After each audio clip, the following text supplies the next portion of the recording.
हाँ, chapter number 4 का second part है, दैट इज रिगार्डिंग डिपॉजिट्स।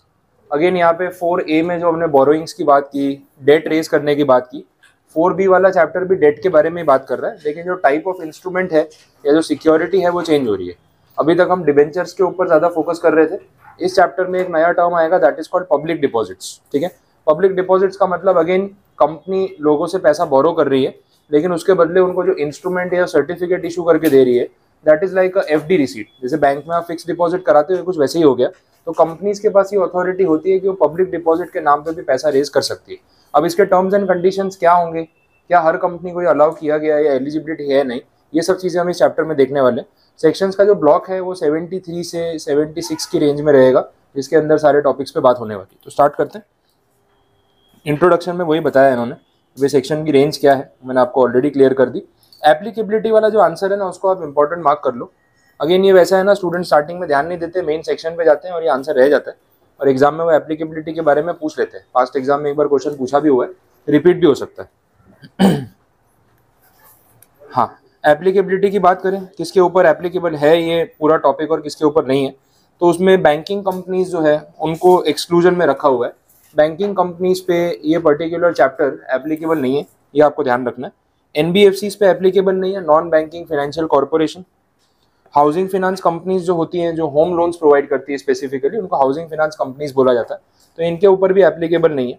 और भी किसी कंपनी को अगर नोटिफाई करना हो तो सेंट्रल गवर्नमेंट ये कर सकती है, और किससे हेल्प मांगेगी, RBI से। तो RBI से कंसल्टेशन करने के बाद ये चीज़ पॉसिबल है कि वो किसी और कंपनी को भी एग्जेम्प्ट कर सकते हैं।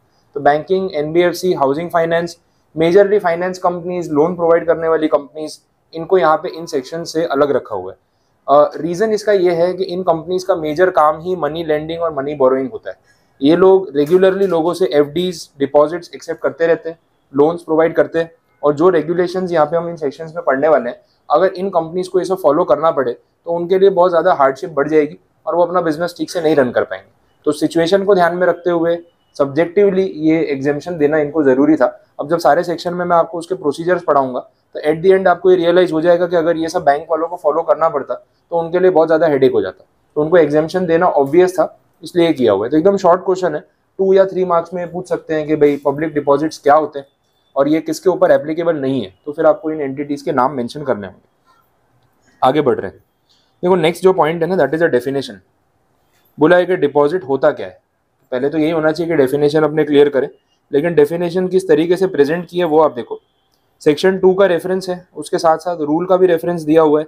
बोला deposit includes any receipt of money by way of deposit और लोन और in any other form by a company. तो चलो ये तो समझ आ गया कि डिपॉजिट के नाम से जो पैसा लिया गया है वो डिपॉजिट माना जाएगा, इम्प्लाइड और एकदम सिंपल डेफिनेशन। लेकिन जो बट डज नॉट इंक्लूड करके उन्होंने एक्सक्लूजन की लिस्ट स्टार्ट की है ना, वो लिस्ट खत्म ही नहीं होती है। देखते जाओ कहाँ तक जा रही है।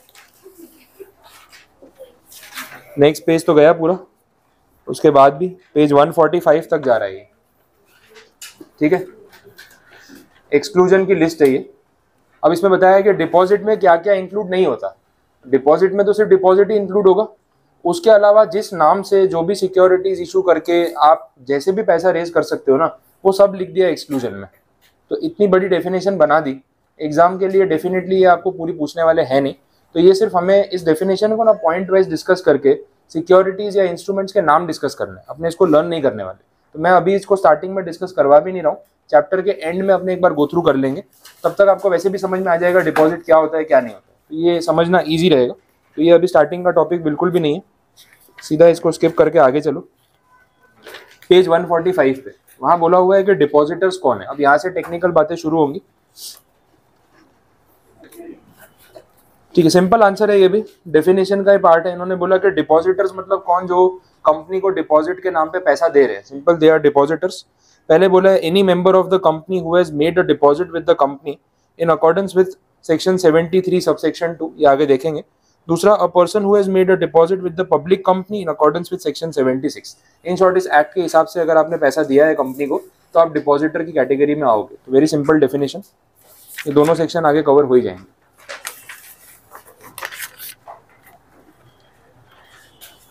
ठीक है, आगे की बात कर लेते हैं। Acceptance of deposit from members, इसके लिए सेक्शन है 73 सबसेक्शन 2, जो पीछे अभी बात हो रही थी वही पॉइंट आ गया। मेंबर्स मतलब ऑलरेडी जो कंपनी के शेयर होल्डर्स हैं। देखो, अगर आप कंपनी के शेयर होल्डर हो, मतलब आप कंपनी के ओनर हो, आपके पास इक्विटी है, तो इसका मतलब ये तो नहीं है कि आप कंपनी को डिपॉजिट नहीं दे सकते। आप मल्टीपल कैटेगरीज में इन्वेस्ट कर सकते हो। कंपनी का शेयर होल्डर कंपनी में डिबेंचर्स भी परचेज कर सकता है, कंपनी को लोन भी दे सकता है, कंपनी को डिपॉजिट्स के नाम पे पैसे दे सकता है, दैट इज ओके। एक ही इंसान कंपनी का इक्विटी होल्डर भी है और डेट होल्डर भी है, दैट इज पॉसिबल। इसमें कहीं पे भी कोई रिस्ट्रिक्शन नहीं है और ये पैसा रेज करना ईजी भी हो जाता है। आप सब मेरी कंपनी के इन्वेस्टर हो, मुझे अगर कुछ डेट की जरूरत है, मुझे इक्विटी नहीं देनी है, तो मैं आपसे भी तो पैसे मांग ही सकता हूँ कि भाई मुझे डेट की जरूरत है, इंटरेस्ट तो मैं पे करूंगा ही।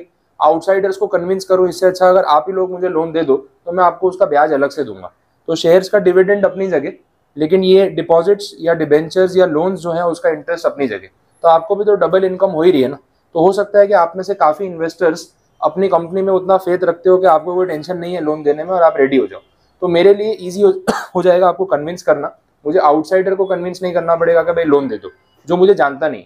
जो जानता है वो लोन देगा, इजीली पे करेगा। तो मैं मेंबर से भी लोन एक्सेप्ट कर सकता हूँ, ये पॉसिबल है, इसमें कोई रिस्ट्रिक्शन नहीं।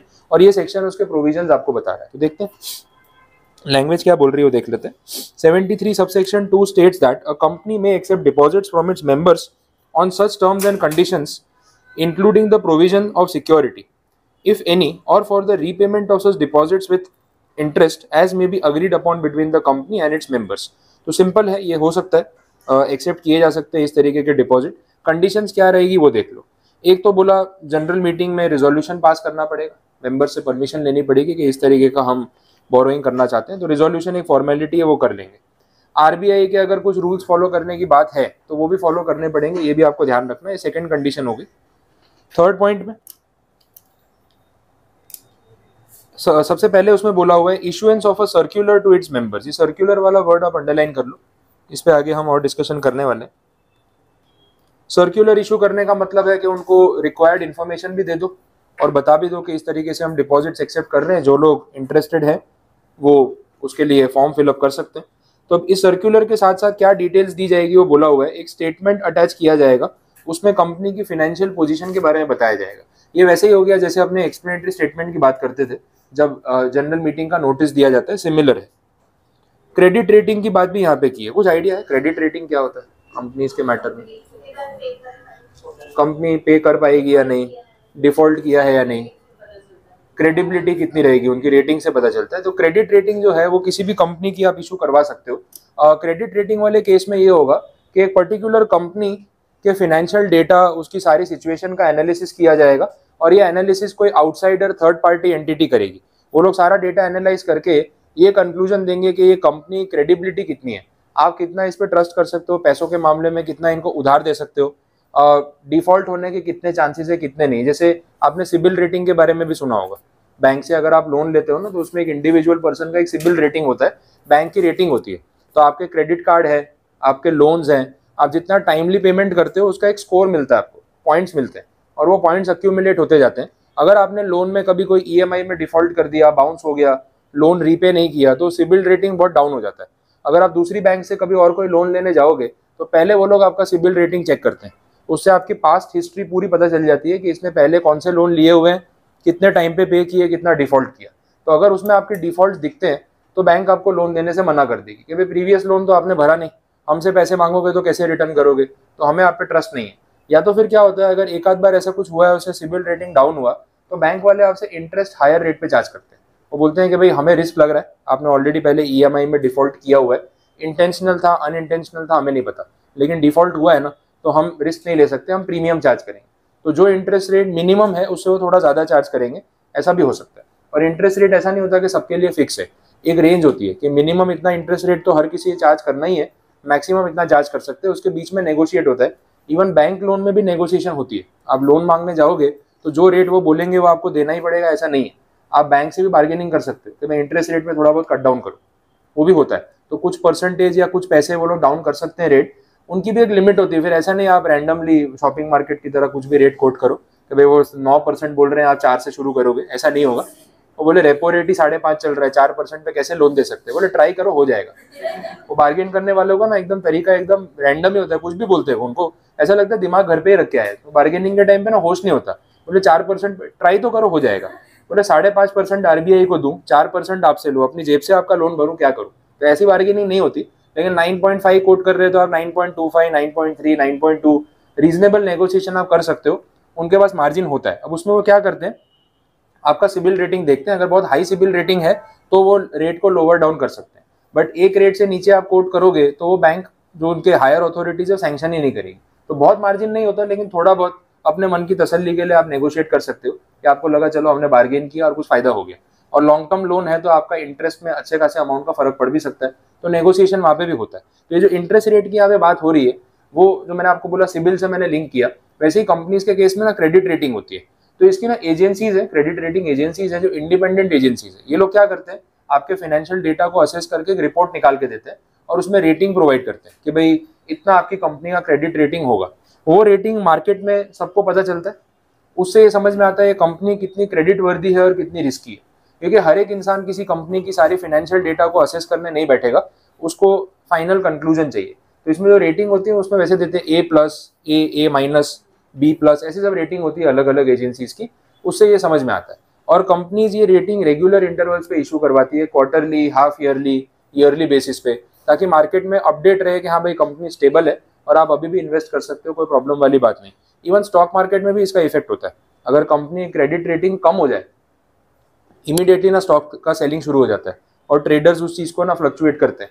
अगर क्रेडिट रेटिंग इंप्रूव होती है तो कितनी बार बाइंग भी होती है, वो सब चीजें भी रहती है। तो स्टॉक मार्केट में मार्केट प्राइस भी कहीं ना कहीं फ्लक्चुएट होता है अगर ये क्रेडिट रेटिंग में चेंजेस आते हैं तो, ठीक है। शॉर्ट टर्म के लिए ये सब इफेक्ट्स रहते हैं। तो क्रेडिट रेटिंग जो है वो ऑब्टेन की है आपने, तो वो सर्कुलर के थ्रू मेंबर्स को बताओ। फाइनेंशियल पोजीशन कंपनी की क्या है वो अपडेट करो। टोटल नंबर ऑफ डिपॉजिटर्स कितने हैं ऑलरेडी कंपनी के, कितना अमाउंट उनकी तरफ ड्यू है, पहले आपने कितने डिपॉजिट एक्सेप्ट किए, ये सब डेटा सर्कुलर में आपको अपने मेंबर्स को इन्फॉर्म करना पड़ेगा ताकि वो डिसीजन ले सकें कि उन्हें क्या करना है, आपको डिपॉजिट देना है पैसा या नहीं देना है, उसके बारे में बात हो रही है। नेक्स्ट पॉइंट में बोल रहे हैं कि सर्कुलर मेंबर्स को सबमिट करने के साथ साथ रजिस्ट्रार को भी सबमिट करो। आरओसी को तो हर चीज पता होनी चाहिए क्या हो रहा है, तो सर्कुलर की कॉपी भी तो मांगेंगे, उसके लिए टाइम दिया हुआ है 30 days before the date of issue of circular. Members को जिस दिन सर्कुलर इशू कर रहे हो उसके प्रीवियस 30 days के अंदर अंदर आपको पहले आरओसी को ये सबमिट करना पड़ेगा, नेसेसरी है। इसके बाद सी पॉइंट में इसमें आपको एक रिजर्व मेंटेन करने के लिए बोला हुआ है। Depositing on or before the 30th day of April each year, हर साल की बात है ये। Such sum which shall not be less than 20% of the amount of its deposits maturing during the following financial year and kept in a scheduled bank in a separate bank account to be called as deposit repayment reserve account। ये आपको एक account maintain करना है जिसका नाम है deposit repayment reserve account. हर साल के स्टार्टिंग में 30th अप्रैल तक आपको 20% पैसा साइड पे रखना है। 20% किसका, जितना आपका आने वाले साल में डिपॉजिट्स मेच्योर हो रहा है। मेच्योर होने का मतलब लोगों को पैसा रिटर्न करना है। जैसे बैंक में आप एफडी रखते हो तो उसकी मेच्योरिटी की डेट आती है ना, कि 3 साल की एफडी करवाई थी, 3 साल पूरे होने वाले हैं, एफडी के पैसे आने वाले हैं, तो बैंक की तो लायबिलिटी है ना आपको पैसा पे करने की, तो उनको तो फंडिंग करके रखना पड़ेगा। तो ये वैसी बात हो रही है। तो कंपनी ने आपसे डिपॉजिट एक्सेप्ट किया था, मेच्योरिटी इस साल में ड्यू है, पैसे देने हैं उनको, तो एक प्रोविजनिंग करके रखनी। तो प्रोविजनिंग कितनी बोली है, at least 20% of the total deposits which are to be matured in the upcoming financial year. उस हिसाब से उनको साल के स्टार्टिंग में प्रोविजन करके रखना पड़ेगा। तो ये कंप्लायंस है जो फॉलो करना है। डी पॉइंट ओमिट हो गया, उसकी जगह कुछ आया नहीं है तो उसमें आपको कुछ नहीं लिखना है, डायरेक्टली जो ई क्लॉज है वही देखना है। Certifying that the company has not committed any default in repayment or deposits accepted either before or after the commencement of this act or payment of interest on such deposit. आपको ये चीज declare करनी पड़ेगी कि हमारा भाई कोई default नहीं है, पास्ट हमने जो भी डिपॉजिट एक्सेप्ट किए सब पे हो चुके हैं, सब कुछ क्लियर है और इसमें कोई भी हमारी तरफ से डिफॉल्ट नहीं है, क्लैरिफिकेशन देना पड़ेगा। और अगर कोई डिफॉल्ट अकर हुआ था तो कंपनी ने वो डिफॉल्ट को सुधार दिया। उसमें लिखा है the company made good the default and a period of 5 years has lapsed since the date of making good the default. ये ग्रे वाला पोर्शन बाद में ऐड हुआ था, पहले से नहीं था, इसलिए उसको वैसे हाईलाइट किया हुआ है। तो इसका मतलब कि अगर आपसे डिफॉल्ट हुआ है तो पहली बात तो ये है कि वो डिफॉल्ट आपने सेटल कर दिया, सबके पैसे आपने रिटर्न कर दिए और रिटर्न किए हुए 5 साल हो चुके हैं, अब आप जाके लोगों से डिपॉजिट मांग रहे हो। इसका मतलब ये कि एक भी बार डिफॉल्ट हुआ तो डिफॉल्ट सुधारने के बाद भी अगले 5 साल तक आप डिपॉजिट एक्सेप्ट नहीं कर पाओगे, क्योंकि फिर ये कंडीशन ही फुलफिल नहीं होगी।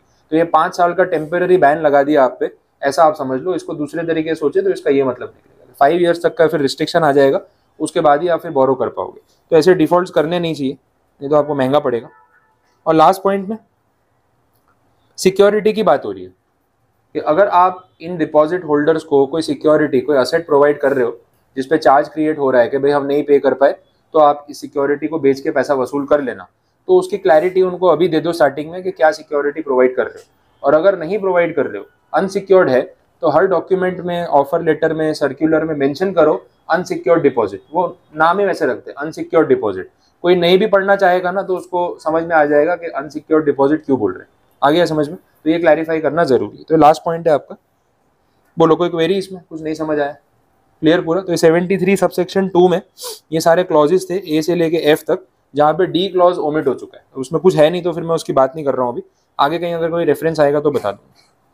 प्राइवेट कंपनीज को एग्जेम्पशंस होते हैं, हम देखते हैं इन बिटवीन बहुत जगह उनको एग्जेम्पशंस मिलते हैं। यहाँ पे भी एक एग्जेम्पशन दिया हुआ है। कब इन्होंने एग्जेम्पशन प्रोवाइड किया उसकी डेट है, एमसीए ने नोटिफिकेशन इशू किया था 5 जून 2015 को, और यहाँ पे अलाउ किया प्राइवेट कंपनीज को to accept deposit from its members money not exceeding 100% of the aggregate of paid up share capital and free reserves, and such company shall file the detail of the money accepted to the ROC in such manner as may be specified without complying section 73 subsection 2 clause A to E। जो ऊपर अपन ने 6 clauses देखे, उसमें से कौन से clause follow करने के लिए ना बोला, ए से लेके ई तक, तो मतलब एफ वाला फॉलो करना पड़ेगा। समझ आ गया? तो प्राइवेट कंपनीज अगर अपने ही मेंबर्स से पैसा उधार लेती है तो 100% ऑफ पेड अप कैपिटल, जो उन्होंने वहां पे लिमिट दे रखी है, paid up capital and free reserve, उसके 100% तक बोरो कर सकते हैं। 73 सबसेक्शन 2 में ए से लेके ई तक कोई पॉइंट फॉलो नहीं करना। इसका मतलब सर्कुलर इशू करने की जरूरत नहीं है, आरओसी में उसकी कॉपी देने की जरूरत नहीं है, जो 20% रिजर्व रखने के लिए बोला है वो भी मैंडेटरी नहीं है, और ये जो डिफॉल्ट वाला पार्ट था 5 ईयर्स का बैन था वो भी उनके ऊपर नहीं रहेगा। सिर्फ एफ पॉइंट बोला है, सिक्योर्ड अनसिक्योर्ड क्लैरिफाई कर देना, बाकी कुछ भी और क्लैरिफाई करने की जरूरत नहीं।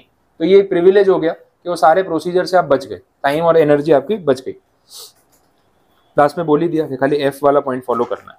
अब ये प्राइवेट कंपनी के केस में आपको याद रखना पड़ेगा, एग्जाम में वो मैंने आपको बोला था इतना हाईलाइट नहीं करेंगे, सिंपल लिखेंगे एबीसी प्राइवेट लिमिटेड, फिर ये बात आ गई। तो आपको याद आना चाहिए कि प्राइवेट कंपनी में ये सर्कुलर और ये सब का बर्डन होता नहीं है। आप पूरा सर्कुलर इशू करो, ये करो, सब लिख के आ गए, लास्ट में मार्क्स नहीं मिलेंगे। फिर आप बोलोगे सर आंसर तो पूरा सही समझाया था। अरे भाई पूछ रहा हूँ प्राइवेट कंपनी का, आप लिख रहे हो पब्लिक कंपनी का।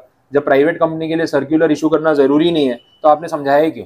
सीधी बात हो गई ना। तो वहां पे जो कंडीशन पूछी है वो लिखनी है, फिर आप बोलोगे नहीं मैंने जो लिखा है वो तो सही है ना, ऐसा थोड़ी ना होगा। जो पूछा है वो लिखोगे तो मार्क्स मिलेंगे। आपने जो लिखा है वो अपने रेफरेंस में सही है गलत है उससे कोई फर्क नहीं पड़ता, 2 पेज भर के आओ लेकिन 0 मिलेगा, क्योंकि पूछा क्या आप लिख क्या रहे हो। चेकर को ये समझ आ गया कि क्वेश्चन आपको पता नहीं चला, आपने कुछ और ही लिखा है, तो उसके मार्क्स नहीं मिलेंगे, वो ध्यान रखना। नेक्स्ट, अब यहाँ पे मेंबर से डिपॉजिट एक्सेप्ट करने की बात हो रही थी 73(2) में। अब बात हो रही है पब्लिक से डिपॉजिट एक्सेप्ट करना, आउटसाइडर्स से जो कंपनी के मेंबर नहीं, तो वो भी हो सकता है, देख लेते हैं। यहाँ पे बोला एलिजिबल कंपनीज में एक्सेप्ट। तो एलिजिबल कंपनी जो वर्ड है ना उसको पहले हाईलाइट कर लो, क्योंकि नीचे उसका मीनिंग समझाया हुआ है, what is exactly eligible companies. तो पहले वही देख लेते हैं एलिजिबल कंपनी है क्या, जस्ट उसके बाद वाला टॉपिक ही है, उसमें डेफिनेशन है। Eligible company means a public company having net worth of not less than 100 crore rupees or a turnover of not less than 500 crore and which has obtained the prior consent of the company in general meeting by means of a special resolution। तो ये monetary limits आपको लिखनी पड़ेंगी, और ये definition भी वो 1 mark या 2 मार्क में पूछ सकते हैं, पहले पूछ चुके हैं एग्जाम में, रिपीट हो सकती है। ठीक है, तो स्पेशल रिजोल्यूशन पास करो, आरओसी में रिजोल्यूशन की कॉपी फाइल करो, और फिर उसके बाद ही आप पब्लिक को इन्विटेशन दे सकते हो डिपॉजिट्स एक्सेप्ट करने के लिए। तो ये एलिजिबिलिटी का criteria. Provided an eligible company which is accepting deposits within the limit specified under section 180 may accept deposit by means of ordinary resolution also। तो जो ऊपर स्पेशल रिजोल्यूशन बोला था वो स्पेशल के बदले ऑर्डिनरी रिजोल्यूशन चलेगा अगर आप वो सेक्शन 180 की लिमिट को क्रॉस नहीं कर रहे हो। तो वहाँ पे कुछ मॉनेटरी लिमिट्स है, उसके विद इन अगर बोरोइंग हो रहा है तो ऑर्डिनरी रिजोल्यूशन से भी काम हो जाएगा। मतलब 50% मेजोरिटी चलेगी, 75 वाली नीड नहीं। ठीक है, क्लियर, ये पता चला। अब वो ऊपर का टॉपिक देख लेते हैं। Eligible companies may accept deposits from person other than members subject to the fulfillment of all requirements of 73 subsection 2। तो पीछे जो 6 क्लॉजेस बोले थे ना वो तो यहाँ मिनिमम फॉलो करने ही करने हैं, और एडिशनल कंडीशंस आ सकती है। दूसरा, subject to such rules as may be specified or prescribed in consultation with RBI and such a company shall be required to obtain rating, वही हो गया क्रेडिट रेटिंग वाला, from a recognised credit agency for informing to the public the rating given to the company at the time of invitation of deposit. तो starting में तो आपको fresh credit rating issue करवानी है, which ensures adequate safety and the rating shall be obtained for every year during the tenure of deposit। ये additional compliance हो गया कि इन्विटेशन देते टाइम तो आपको करना ही पड़ेगा ये मतलब जो रेटिंग वाला पार्ट है, और जितने साल तक के लिए आपने डिपॉजिट एक्सेप्ट किया है एवरी ईयर फ्रेश रेटिंग निकलवा के वो अपडेट करनी पड़ेगी। तो ये भी नेसेसरी है, ये कंप्लायंस आपको फॉलो करना। तो ये 76 सेक्शन के रेफरेंस से उन्होंने बोला। आगे, every company accepting secured deposits from the public shall within 30 days of such acceptance create a charge on its assets of an amount not less than the amount of deposit accepted। तो अगर आप secure deposit accept कर रहे हो, आपने खुद ही बोला हम सिक्योर डिपॉजिट एक्सेप्ट कर रहे हैं, सिक्योरिटी देंगे, तो सिक्योरिटी दोगे तो कोई असेट के ऊपर चार्ज तो क्रिएट करो। वो चार्ज आपको कब क्रिएट करना है? With in 30 days. ठीक है, जैसे ही आपने इन्वाइट किया ना, विद इन 30 डेज आपको चार्ज क्रिएट करना है असेट के ऊपर, उसका क्लैरिफिकेशन देना है। और चार्ज कितने अमाउंट का क्रिएट करना है? मिनिमम उतना जितना आप डिपॉजिट एक्सेप्ट कर रहे हो। तो डिपॉजिट का अमाउंट अगर 50 लाख रुपए है तो जो असेट आप गिरवी रख रहे हो उसकी वैल्यू मिनिमम 50 लाख होनी चाहिए ताकि फुल सिक्योरिटी हो जाए, नहीं तो फिर वो पार्टली सिक्योर्ड हो जाएगा, वैसा ना हो। तो ये भी क्लैरिफाई किया। सबसेक्शन 2 में all provisions for acceptance shall mutatis mutandis apply to the acceptance of deposit from public under this section. ठीक है, तो नया तो कुछ नहीं बोला इसमें। म्यूटेटिस म्यूटेंडिस का मतलब ये टर्म हमने पहले डिस्कस किया, with same effect and necessary changes. ठीक है, वैसा होता है। डब्ल्यूटी में भी वो लीगल टर्म्स में आया था, तो वही चीज है।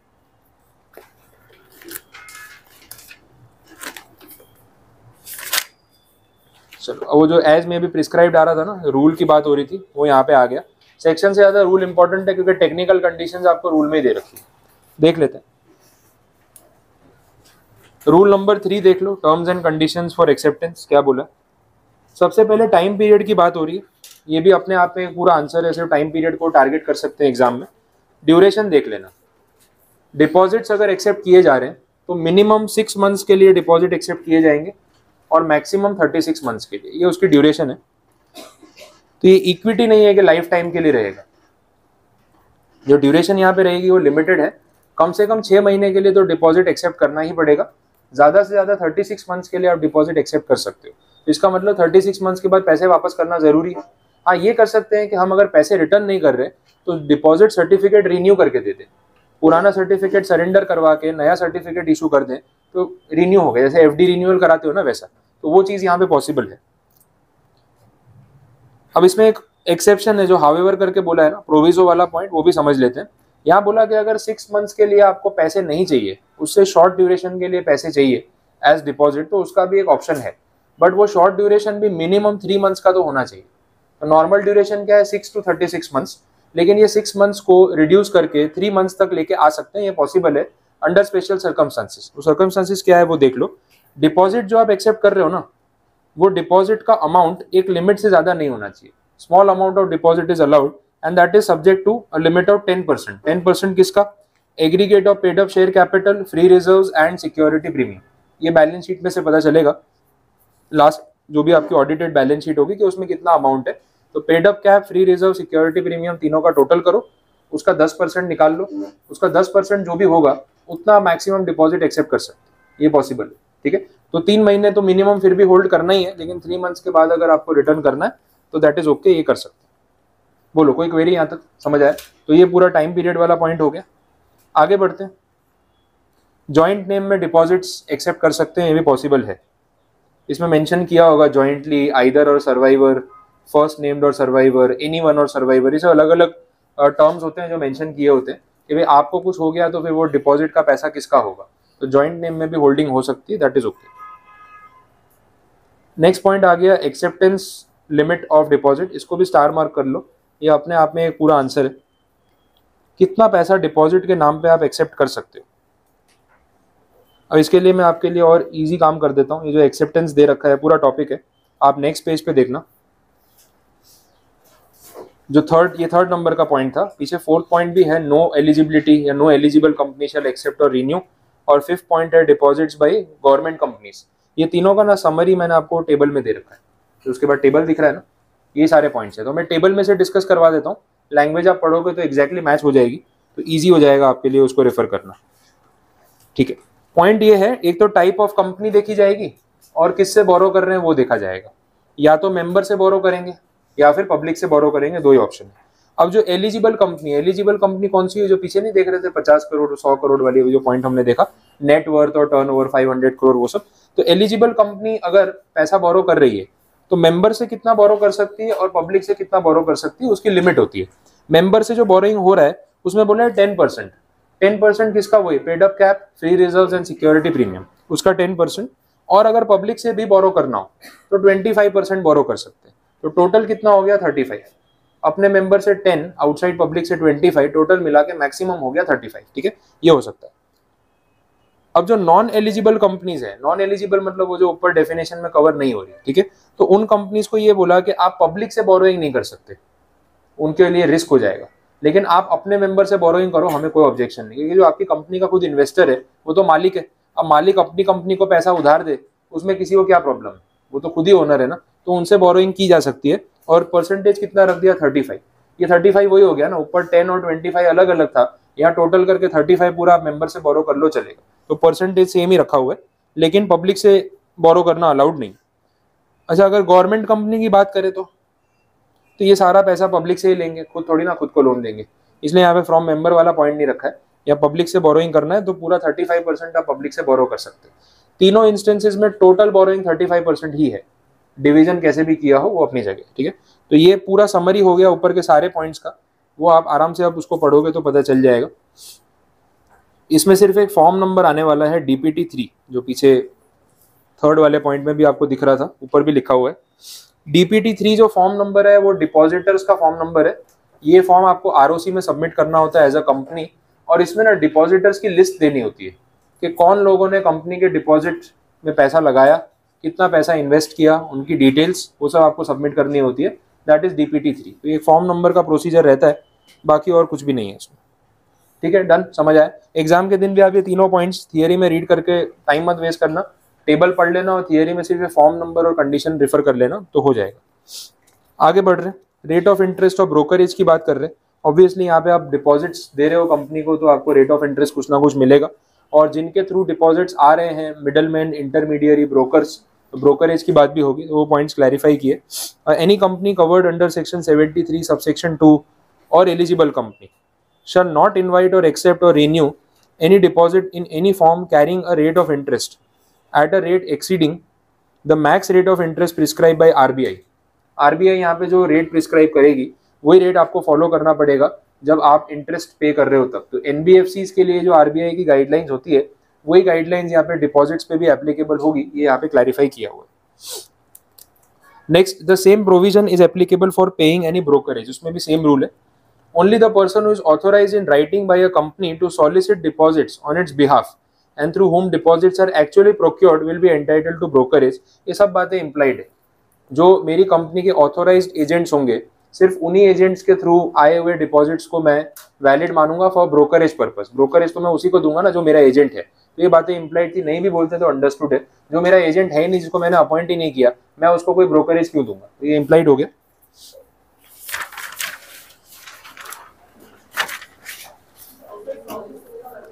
सॉलिसिट का मतलब किसी को कन्विंस करना। जैसे आप क्लाइंट को सॉलिसिट करते हो, उसका मतलब आप उसको कन्विंस करते हो कि आपकी सर्विसेज जो है वो अवेल कर ले, या जो आप बोल रहे हो बात मान जाए। ठीक है, तो सेल्स में जो लोग काम कर रहे हैं वो एक्चुअली में और कुछ नहीं कर रहे, वो क्लाइंट को सॉलिसिट कर रहे हैं। क्रेडिट कार्ड वाले फोन करके आपको कन्विंस करते हैं क्रेडिट कार्ड ले लो, आप मान गए तो that is soliciting the client. उसको कन्विंस करने की कोशिश करना, माने ना माने अलग बात है, अटेम्प्ट करने की बात हो रही है। Alteration of terms and conditions, ठीक है, कंपनी के पास वैसे तो ऐसा ऑल्ट्रेशन का राइट रहता नहीं है। आप कोई भी कंडीशन ऐसी चेंज नहीं कर सकते जिससे डिपॉजिटर्स का बर्डन बढ़ जाए। आप उनके फेवर में कुछ काम करते तो चलेगा, बाकी उनकी लायबिलिटी आप बाद में नहीं बढ़ा सकते। जो आपने लायबिलिटी उनके ऊपर इम्पोज की थी eight the time of offer वही कंटिन्यू होगी, इंक्रीज नहीं कर सकते, डिक्रीज कर सकते, वो चलेगा। क्रेडिट रेटिंग वाली बात हो चुकी है, साल में एक बार क्रेडिट रेटिंग आपको इशू करनी पड़ेगी, करवानी पड़ेगी, और उसका नॉमिनल चार्जेस पे करके आप रिपोर्ट निकलवा सकते हो, दैट इज ओके। तो वो पॉइंट रिपीट है तो वापस डिस्कस नहीं भी करेंगे तो चलेगा। आया समझ में, आता क्लियर हुआ? ठीक है, तो ये रूल नंबर 3 आपका कंप्लीट, इस चैप्टर का एक मेजर रूल था ये। यहाँ तक कोई डाउट, कोई कंफ्यूजन? क्लियर? आगे के टॉपिक देख लेते हैं कुछ इजी वाले। ऐसे टॉपिक बता देता हूँ जो आपको ऑलरेडी पता है, जो पिछले चैप्टर में भी देखे थे, वो पहले कवर कर लेते हैं, तो एटलीस्ट उतने अपने पेजेस कवर हो जाएंगे। रूल नंबर 4 अभी छोड़ दो, सर्कुलर वाला वो जाने दो। एक जो पेज 151 पे आपको टॉपिक दिख रहा है क्रिएशन ऑफ सिक्योरिटी, ये पूरा रिपीट टाइप है। जो सिक्योर्ड चार्ज अनसिक्योर्ड चार्ज की अपने बात कर रहे थे वही हो गया, इसमें कुछ भी नया पॉइंट नहीं बोला। इवन अपन ने डिबेंचर्स में पढ़ा था ना सिक्योर्ड डिबेंचर, आपको ये बेनिफिट रहेगा कि वो चैप्टर पढ़ के आओगे तो ये सब वापस नहीं पढ़ना पड़ेगा। फर्स्ट टाइम एक बार रीड आउट कर लेना, लेकिन एग्जाम के दिन पे आपको वापस नहीं पढ़ना पड़ेगा, ये बेनिफिट यहाँ पे मिल जाएगा। तो ये रूल पूरा रिपीट है, सिर्फ चार्ज क्रिएट करने की बात हो रही है कंपनी की असेट्स के ऊपर, नथिंग एल्स। उससे ज़्यादा इसमें कुछ मिलने वाला नहीं। जो भी चार्ज यहाँ पे क्रिएट किया जा रहा है असेट के ऊपर या सिक्योरिटीज की जो वैल्यूएशन हो रही है, वो वैल्यूएशन किसी वैल्यूएशन एक्सपर्ट से अपने रिपोर्ट निकलवा के फिर करेंगे। मतलब मेरी जिस प्रॉपर्टी पे मैं चार्ज क्रिएट कर रहा हूँ वो प्रॉपर्टी की वैल्यू उतनी है या नहीं जितने के डिपॉजिट्स मैंने एक्सेप्ट किए, कैसे सर्टिफाई होगा? तो रजिस्टर्ड वैल्यूअर की रिपोर्ट जरूरी है। या तो रजिस्टर्ड वैल्यूअर या फिर कोई चार्टर्ड अकाउंटेंट या मर्चेंट बैंकर से भी आप रिपोर्ट निकलवा सकते हो जिनका एक्सपीरियंस एटलीस्ट 10 ईयर्स का है। ऐसा पॉइंट हमने पहले भी पढ़ा था। अगर आपका रजिस्टर्ड वैल्यूअर अभी इंस्टेंटली नहीं है तो आप किसी चार्टर्ड अकाउंटेंट से भी वैल्यूएशन करवा लो, लेकिन उनका प्रैक्टिसिंग एक्सपीरियंस 10 साल का होना चाहिए। वही पॉइंट यहाँ पे भी रिपीट हो रहा है, बाकी की बातें सेम है। आगे बढ़ते हैं। देखो नेक्स्ट आंसर भी पूरा रिपीट है। डिबेंचर ट्रस्टी वाला अगर आपको आंसर ध्यान में आ रहा है तो डिपॉजिटर्स में जो ट्रस्टी है वो भी सेम है, एज इट इज पूरा आंसर रिपीट रहेगा। अंदर जितने भी पॉइंट लिखे हैं ना उसमें आपको सारी बातें सेम मिलने वाली है। फॉर्म नंबर में डिफरेंस आ सकता है, उससे ज्यादा कुछ नहीं। ठीक है, मैं देख लेता हूँ, अगर कोई पॉइंट नया आता है तो ही बताता हूँ, अदरवाइज आंसर रिपीट नहीं कर रहा हूँ। देखो अपॉइंटमेंट की बात की, सेम फॉर्मेट। डिपॉजिट ट्रस्टी का कंसेंट लेना पड़ेगा, वहां पे भी हमने देखा था कि डिबेंचर ट्रस्टी का कंसेंट लेना पड़ेगा। डीड बनानी पड़ेगी, वो बात भी हुई थी। यहाँ डीड का फॉर्म नंबर अलग है, दैट इज DPT2, क्योंकि ये डिपॉजिटर्स का है तो form number is different as compare to the previous topic. कौन लोग डिपॉजिट ट्रस्टी बन सकते हैं कौन नहीं, वहां पे भी था ना डिस्क्वालिफिकेशन वाला answer, as it is same part है, तो ये भी उसी में कवर हो जाएगा। ट्रस्टी को हटा भी सकते हैं अगर सारे डिपॉजिट होल्डर्स मेजोरिटी में इसके फेवर में वोट कर दे, और उसकी ड्यूटीज क्या होगी वो आंसर भी था वहां पे, सिमिलर लाइन पे पूरा आंसर है।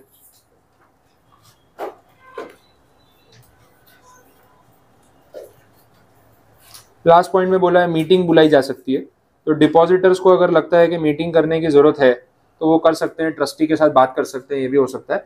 मिनिमम कुछ डिपॉजिटर्स इस चीज़ के लिए अग्री होने चाहिए, तो उनके कहने पे एक मीटिंग कंडक्ट की जा सकती है। क्वांटिटी दे रखी है, रिक्विजिशन कितने लोगों का आना चाहिए, at least 1/10 of the depositors in value. इतने डिपॉजिटर्स बोलेंगे कि हाँ हमें मीटिंग करनी है, ट्रस्टी को भी बुलाओ, उनसे भी बात करनी है, तो ये सब चीज़ें हो सकती है। ठीक है, रूल नंबर 10, जितना हेडिंग में उतना एप्लीकेशन फॉर डिपॉजिट्स। एप्लीकेशन करोगे तो आपको डिपॉजिट्स अलॉट किए जाएंगे या उसको सर्टिफिकेट आपको मिलेगा। रूल 11 में भी वही बात, नॉमिनेशन। लास्ट चैप्टर में भी वो सेक्शन 72 हमने डिस्कस किया था नॉमिनी के बारे में, वहाँ तो और डिटेल में था, या तो शॉर्ट में दे रखा है, सेम पॉइंट है ये। डिपॉजिट्स आप दोगे कंपनी को तो उसका कोई एक्नॉलेजमेंट, कोई रिसीट, कोई प्रूफ तो मिलेगा, वो रिसीट इशू करने की बात यहाँ पे हो रही है। रूल नंबर 12 में टाइम लिमिट दे रखी है, 21 डेज के अंदर अंदर आपको रिसीट मिल जाएगी, ये टाइम लिमिट है। रीपेमेंट में भी कुछ खास नहीं, इतना ही बोला है कि टाइमली रीपेमेंट हो जाना चाहिए, नहीं होगा तो ट्रिब्यूनल में जाके डिपॉजिट होल्डर कंप्लेंट फाइल कर सकता है, वो पावर भी रहेगा। DRR वाला पॉइंट रिपीट हो रहा है जो अपन आगे बात कर रहे थे ना, 20% रिजर्व क्रिएट करने वाला, सेम पॉइंट है, वो आप पढ़ सकते हो, रिपीट पॉइंट आ रहा है। 74 आज का टॉपिक नहीं है, उसको जाने दो, नेक्स्ट पेज पे हो। एक रजिस्टर और डिपॉजिट वाला आंसर है, इसमें मुझे कुछ नहीं बताना है, हर चैप्टर में रजिस्टर आता है, सेक्शन नंबर तो आपको पता ही है 88, उसी का आंसर है, तो ये भी रिपीट हो रहा है, रीडिंग वाला पार्ट है। रूल 15 आज का टॉपिक नहीं है। 16 देख लो,